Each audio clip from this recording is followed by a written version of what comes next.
বৈকুণ্ঠে বাস করতে চাও?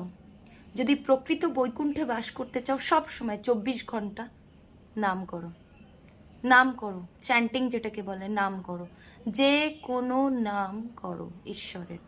আর সময় পেলে একটু ধ্যানে বসো। জানি মনোযোগ লাগবে না, মন লাগবে না, তবুও 5 মিনিট করে করে ধ্যান করো।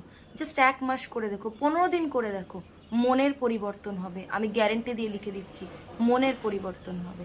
তখন দেখবে সবার ভালোটাই দেখতে ইচ্ছা করছে, তখন কারোর খারাপটা নজরেই আসবে না, আর আসলেও সেটাকে স্কিপ করে যাবে। এই রকম 15 দিন করার পরে দেখবে তোমার কারোর উপরে হিংসা হচ্ছে না, খুব কম হচ্ছে না তা বলবো না, খুব কম হচ্ছে।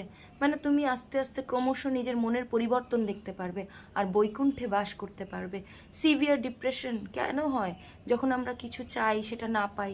কিছু চেও না, কিছু কিছু চেও না, তাহলে তুমি কিছু মানে এক্সপেক্ট করবে না কারোর থেকে, আর এক্সপেকটেশন না থাকলেই তোমার দুঃখ কম হবে।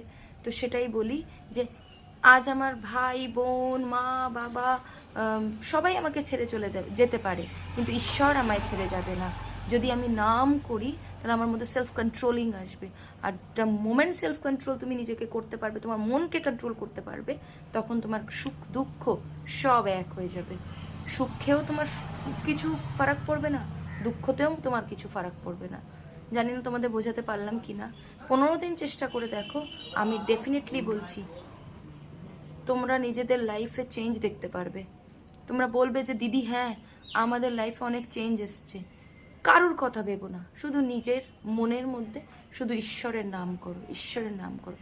চুপ করে বসে ধ্যান করো, 5 মিনিট ধ্যান করো চোখ বুজে, চুপ করে বসে থাকো 10 মিনিট, নিজের জন্য টাইম দাও 10 মিনিট।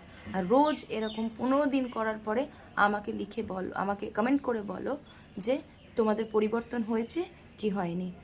আমি তোমাদের কাছে আবারও আসবো নতুন ভিডিও নিয়ে। ততক্ষণ আমার পাশে থেকো, আর আমাকে ভালো লাগলে আমার চ্যানেলটা সাবস্ক্রাইব করে দিও।